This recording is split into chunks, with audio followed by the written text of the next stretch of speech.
just don't forget, any other business you do, use Stripes for it. Don't use PayPal. Right. Don't use Shopify payments. And the reason why most people still use PayPal is because everybody knows it. Like, when people see It's PayPal, it's like, global. oh, my payments are secure. Like, I know it's gonna, like, Clear. nothing's gonna Yeah. happen to me. Like, that's why people still use like PayPal and stuff like that. But once you get to like, especially for smaller businesses, like, you don't want to like start off with stuff like that because. All right, so welcome to another episode of Be Like Mike. We got Bill Kadiru here today. Want to introduce yourself, bro? Yeah. What's up, y'all? My name is Bill. I currently school at Tech here in Lubbock. Just trying to make a name for myself. We out here hustling. We out here trying to make a better version of ourselves. Yeah. It's really nice to be out here on this podcast with you today, Mike. So we're just gonna get started. I just got some few questions for you.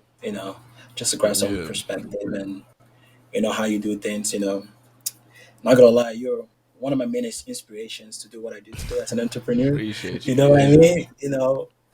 Uh, so you know, what made you start your Christian brand?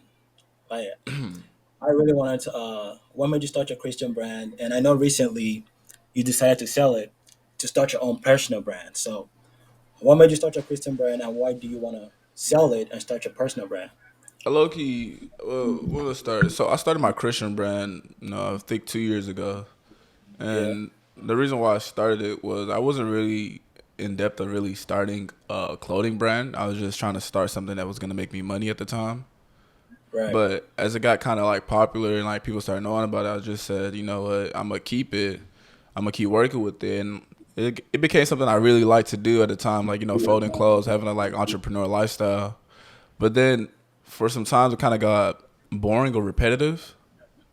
Right. So, and I felt like I couldn't show my image of what I wanted to do with the brand because it's a Christian brand. So, you're limited to very, like, a lot of stuff, actually. So, that's why I wanted to start my own brand, like my own thing. So I could, like, bring out what's actually myself, if that makes sense. So basically, you were just trying to make a name of yourself. You were trying to no, you weren't trying to focus more on a niche that was really popular. You were just trying to start something new. It's You not about know start something new, but, like, building a legacy. about the legacy, right? Yeah. You were trying to make some footprints, basically. Yeah, like that. All right, but okay. So during, I knew you used to dropship a lot before you even got in. Was a Christian brand? Was it a dropshipping store, or was it more like a branded store? Um, It kind of was both, not gonna lie, but I kind of make it like an actual brand thing where like I would go pick up clothes and like, from like a supplier Yeah. and then fold it myself and do all that other stuff. And then when the orders were like a lot, I would have my fulfillment center do it for me instead of me doing it. So almost like a drop So you shipping pretty much business. had it all. You had it all automated and stuff. Yeah, I did. I could switch it automated or do it myself. I was just switching it in between a lot. But that was just because of Right. laziness and like having to fold so many clothes. That must be a hassle, huh? Yeah, nobody wants to fold 200 clothes every day, so yeah. That all right? Okay, I saw that. That was a really good thing you did. So basically, so your journey as a dropshipper, as a brand owner. So what challenges did you overcome during your journey as an entrepreneur? Ooh, it was actually a lot of challenges. I'm not gonna lie to you. A lot of failure did actually happen before I actually saw my first success or saw success in general. You know, Right. so one of like the biggest problems I ever faced was I had a problem with my payments. People would make payments, but like I wouldn't get the payments instantly to like buy supplies. At the time. So actually, what happened was I was using PayPal for a while, and then Right. PayPal kind of. So I was actually using PayPal for a while, and then when that happened, PayPal would like hold my money. Every purchase that went to the like what came from the store, PayPal would hold like all the money, and they would tell me I would have to wait before customers received like the orders, and then I'll have to email my customers one by one and say, hey, did you receive your order? And they'll have to go back to the website. So stuff like that is bad for business because I would have to pay for supplies, buy the clothes, buy the prints, or pay the fulfillment center to fulfill the orders, and I couldn't do Right. none of that. So that's a really big problem that I had to like figure out what to do. And then, I was looking for new payment suppliers. I didn't want to use Stripe's payments either because I heard they hold money as well. Right. So that's why I kind of said, let me use something like Stripes. I heard somebody tell me about Stripes, so I started using them. But another big fear I had was if I switch payment providers without using PayPal, because PayPal's kind of like 1-2 tap and like you're done with the purchase. But Right. I was scared that I would lose all those type of people that was buying through PayPal. But my mentor told me at the time that it doesn't matter at all. Your customers are still gonna buy from you at the end of the day. So that's what I did. I moved to Stripes, and every time they make a purchase, I get the money the next day. So it really helps to use Stripes instead of use Shopify payments, PayPal, Authorize.net, anything like that. And that goes for any business So down the road. it's funny because me personally, I really thought like PayPal wasn't really like. I know PayPal is globally, but none of like someone like me. I do check out PayPal sometimes, Mm, um, but just my mindset is just like, you know, not a lot of people want to click that PayPal button. Not a lot of people have a PayPal account, but people are mm, willing to check out the normal way, put in the email, the information, and yeah. then check out normally. So if you're able to find success using PayPal, that's really impressive. That's really impressive. So what do you think about Shopify payments? Why didn't you use Shopify payments at first? Why did you decide to use PayPal instead? It's still with the same reason why I didn't use PayPal. They hold payments, and like that's a big issue. Like you can't if you're running a business, you can't have your payments. Like you can't have your payments be Doesn't on hold or something like that. not Like that's the necessarily. money you use to like advertise. That's the money you use to pay for clothing, supplies, all that other stuff. So you can't have that happen to you at all. So with your experience you had with both payment options and you being with Stripes right now, right? Yeah.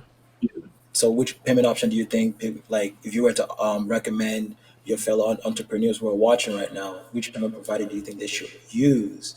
We said, Shopify hosts payment, and most likely they're going to ban your payment gateway and ban your store. Just like what happened to me. We're going to get to that. Um, Oh, they banned your store. uh, well, recently so I was getting a lot of orders. Mm, I got few orders that were big, like $300, and I got another order was like $300, and I got another order was like I think like 400. I think so. mm, And those payments actually went to Shopify payments. So apparently, I got an email from Shopify saying that my payment gateway is on hold. That they're reviewing some transactions. They're not going to pay me out until the investigation is done. mm, So I was like, okay, like y'all gotta do what y'all gotta do. But at that moment, my store was still active. I was still able to get orders. I got a few orders after that incident with that email. mm. Were they still holding The those next payments for day, those orders too? I'm sorry. Did they hold the payments for that order too? They mean to cut you off. Um, so apparently the orders I got prior before that email, no, the orders I got after that email were still being on hold. But then I think they did the investigation and they ended up paying me out. Mm, But after they paid me out, then the next day, I try to like, update some catalogs on my store just to mm, realize that, you know, my store has been banned. And it's not like I was banned in some parts of Shopify. I was banned entirely from the platform. mm, I was entirely confused. I thought maybe it was a connection problem. I kept refreshing the page, nothing was loading. So I went to my email and where there was the email from Shopify team, the one they call Rick's management team, talking about there is a lot of chargebacks coming from the account. mm, And with my investigation, with what I've understood from the whole situation was that I believe it was huge amount of orders I got were fraudulent orders because two of mm, them were high risk orders. Because this is one thing, if you use Shopify, this is one thing y'all gotta look at is that if you get an order that has the billing address and the mailing address are in two different locations, at least over 300 miles apart, mm, it's most likely gonna be a fraudulent order. mm, okay. With my stupidity and my mistake, I didn't review those orders. I guess I got greedy, and I didn't try. I didn't think it was gonna hurt me at all because I've gotten Mm, risk orders in the past, but I didn't get risk orders in that amount of money, like $300 per order. It was probably like 50 or $100. So I assume maybe the person who is buying the stuff is in a whole different state, but then their billing address is in a whole different state as well. But this time around, I ignored it, but it was more of a fraudulent activity. So the customers, they probably ordered their stuff with their card, whatever. Decided to charge. They decided to dispute, and they were charging chargebacks to my Shopify store. What I didn't understand why was Shopify never brought it to my attention. There were chargebacks. They didn't tell me that I had to refund the money, contact the customer, perhaps. They just went ahead and banned my store. And Wow. right now, that put me in a very awkward situation where I have to entirely switch platforms. Currently learning Webflow, and so far, I'm just gonna take it as a lesson. I'm gonna come back big. Yeah, for I just sure. thought that Shopify should have handled that um, much better. And at the end of the day, I woke up this morning just to realize the money that was charged back and the money they've been trying to investigate and take back from me, they took it out of my account. So They they got did. their money back. They got their money back. They banned my store. And the good thing is I didn't lose my domain. But you just gotta be careful when you're running an online store. Those high risk orders are very important. Check them out. You Review see, them. but Contact the normally, customer. Make sure they're actually the ones making the order, and it's not just some random person. well, what I'm gonna say with that, with normally, you know, normally we get payments like that. See, it's because they're using Shopify payments. If that came in through Stripes, Stripes will automatically block that from going through. Like the payment will just fail completely. It Right. won't work at all. Yeah, so that's another thing about using other like the platforms.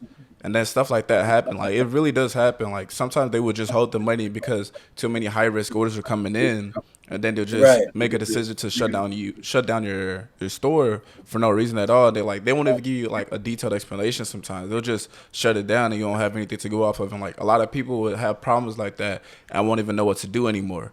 But what I'm gonna tell you is one, that's like you hitting a roadblock and you figuring out what to do. If something like that ever Right. happens, like you already know what to do in the instant because it's happened to you before, right? So like it's a Right. lesson learned and you move on. Like you can't fail and expect to see success in a way. Sex. Right. So Right. Right. basically what I would just tell you to do is don't worry about it. Make this new website that you're doing, connect it with Stripes, and if anything even happens, they're not gonna take down your website. It'll be that Website. Stripes account. Like, they'll just be like, hey, you need to check this out, investigation or something like going on.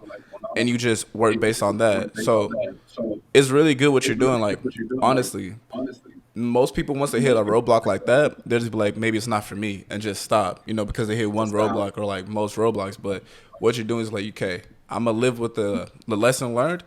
I'm gonna move on to another platform. I'm gonna like next time if it happens, I'm gonna be vigilant, and when it happens, I'm gonna stop it immediately before anything like further on happens.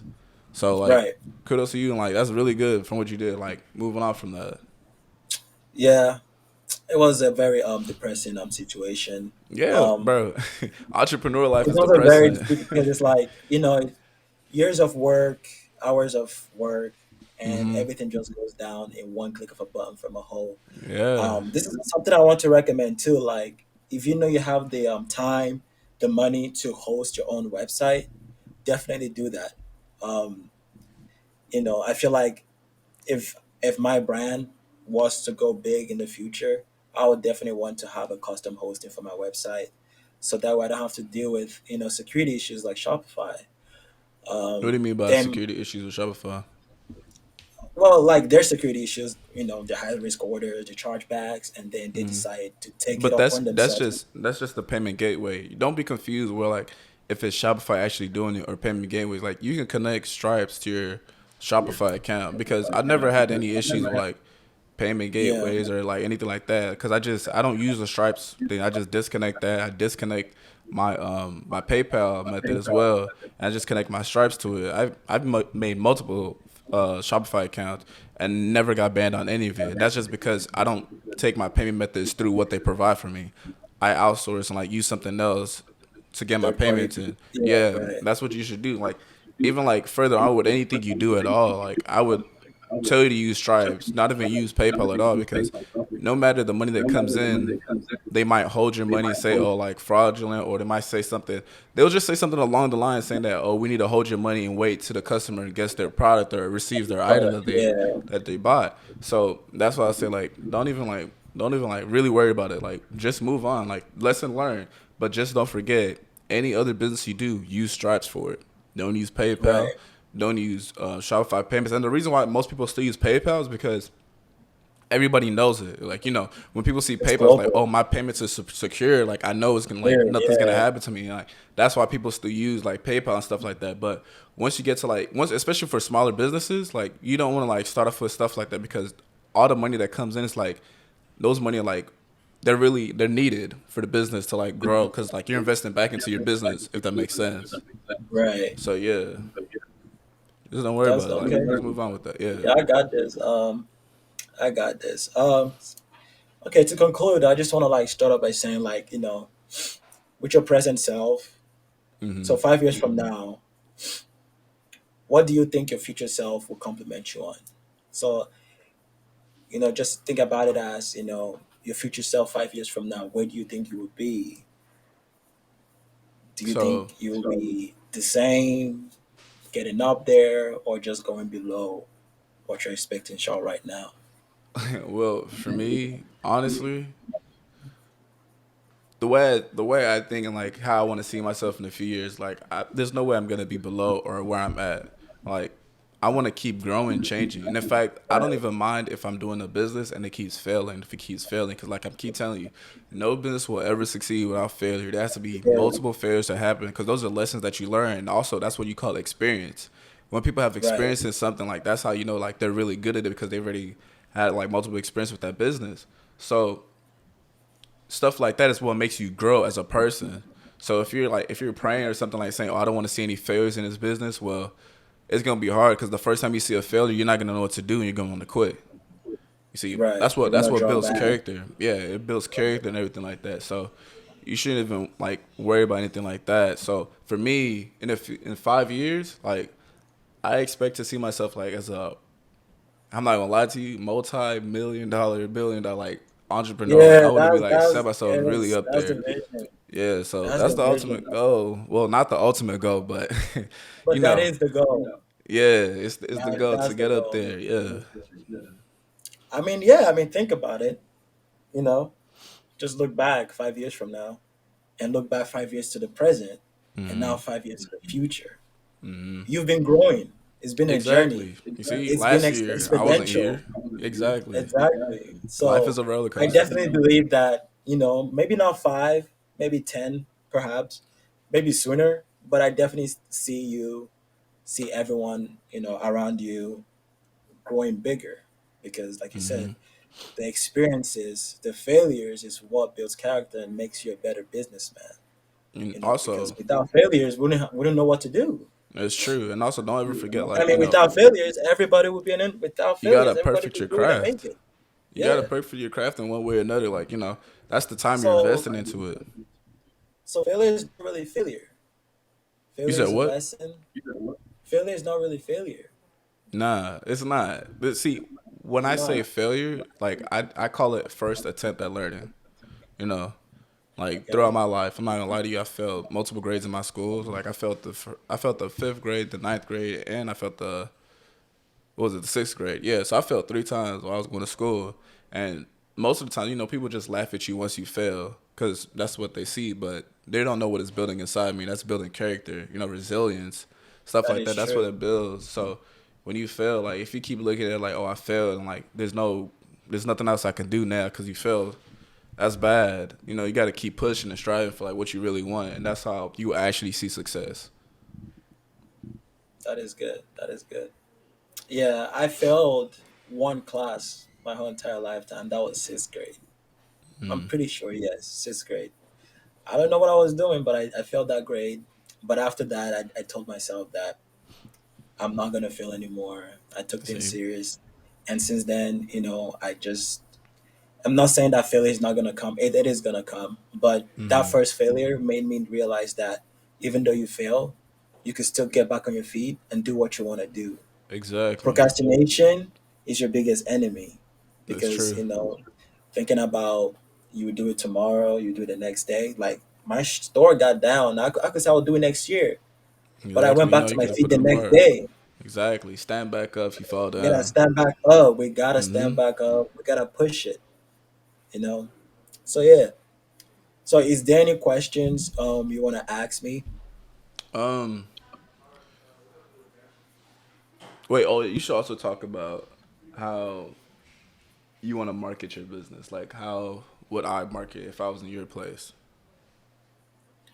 Well, right now I really do not have a strong marketing, strategy. Now I'm telling you to But ask me so I can tell you what to do. oh, I should ask you. Okay, okay, okay. Yeah. All right, okay, okay. Okay, so Michael, how do you market your business? And that includes every business you've done, drop shipping, Christian brand, and your upcoming brand. How are you going to market your upcoming brand to make it known for people? You know, Well, I, it all depends on like what you're actually doing from this like at the start. Really, you know. Let me try to like rephrase the question. Like ask you something. So, are you asking me how would you want me to help you market your business? Like if I was in your place, like how would I market your business? pretty much. All right, why don't you tell the people what you do first? Like what type of clothing brand, what it's about, and everything. All right, okay. So, I'm a college student. I'm running a clothing brand called Blix. Um, so basically, my whole life, I have been through some, dramatic stuff with my family.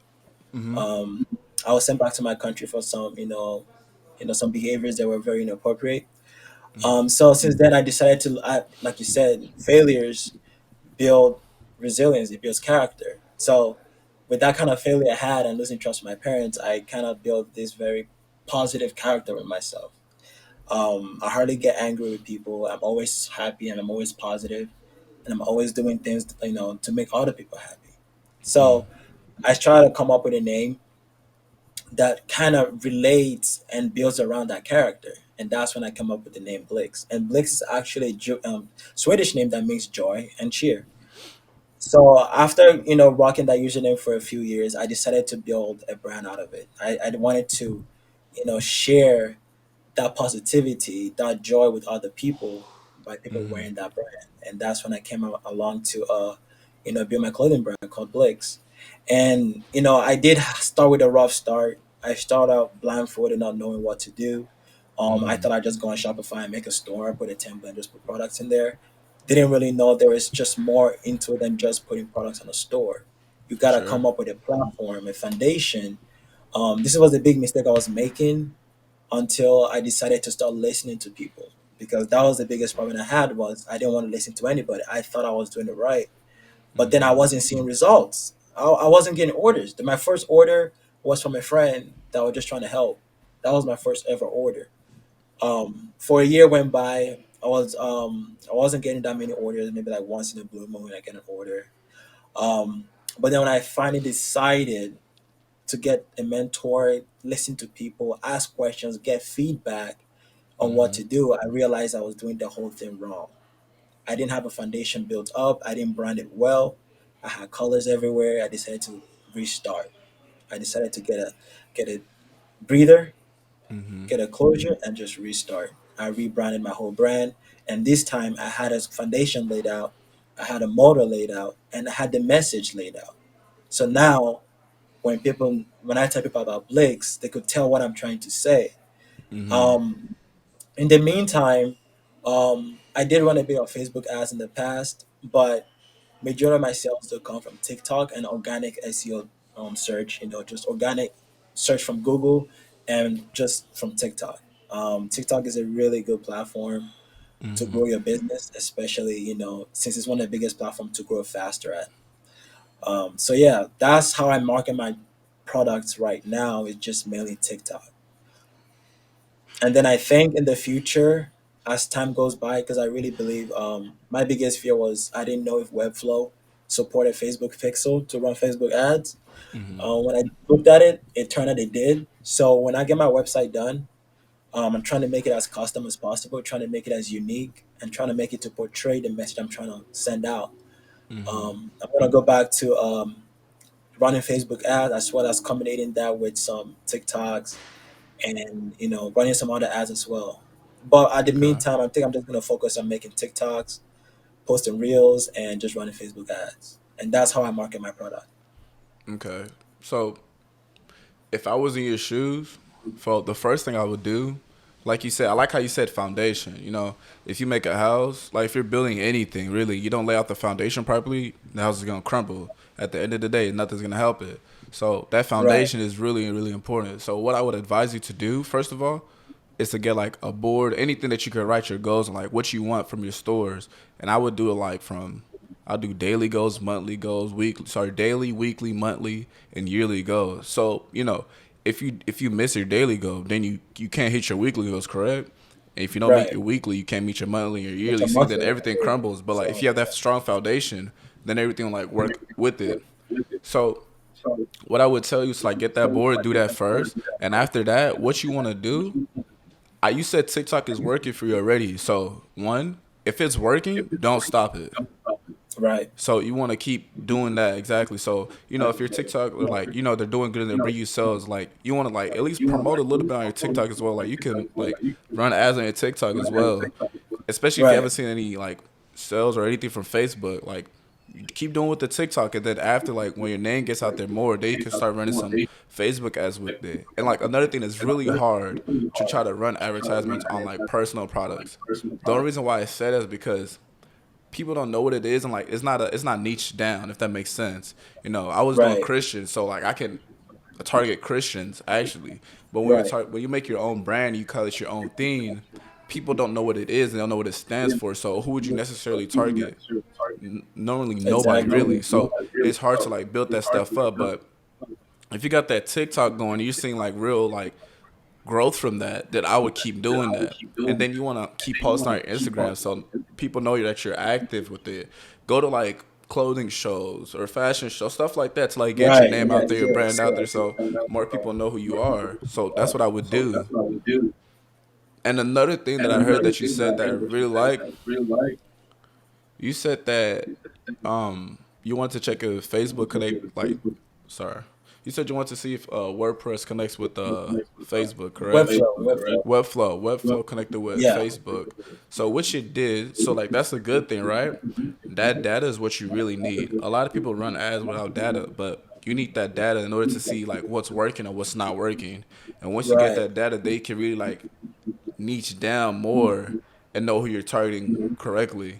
If you get what I mean. I know Facebook can have a lot of weird updates where like it's hard for people to like gather data, but like there's some other stuff you can outsource to even use to like see that data completely and like work Right. with that. Yeah, so that's what I would do. But like whatever is working, don't stop doing it. Because now if you stop doing it, now you're self sabotaging yourself in a way because you know it's working, but you don't want to keep doing it because for whatever odd reason that you don't want to do it. So just make sure you keep doing what you're doing that's working already, and like get your name out there, meet new people, talk to people because you never know who you're gonna meet. And if you have a That is mentor, true. do not be scared to call them. They're your mentors for a reason. They're supposed to help you. So any questions you have, anything that you run, like any roadblocks you hit or anything like that, call them up. Yo, hey, what's up? I need help with this. I don't know what's going on. Like talk to them. Like these people's been where you are. That's why they're your mentors. They're necessarily giving you a blueprint of like what to do next if anything happens or like what not to do. So, that's why I have these mentors. So don't be afraid to call them, to talk to them. Like they're always there for you. That's why they're your mentors, right? So that's Right. what they should necessarily do for you. So yeah. But we do appreciate you for coming on the show. This is our second episode out for Be Like Mike.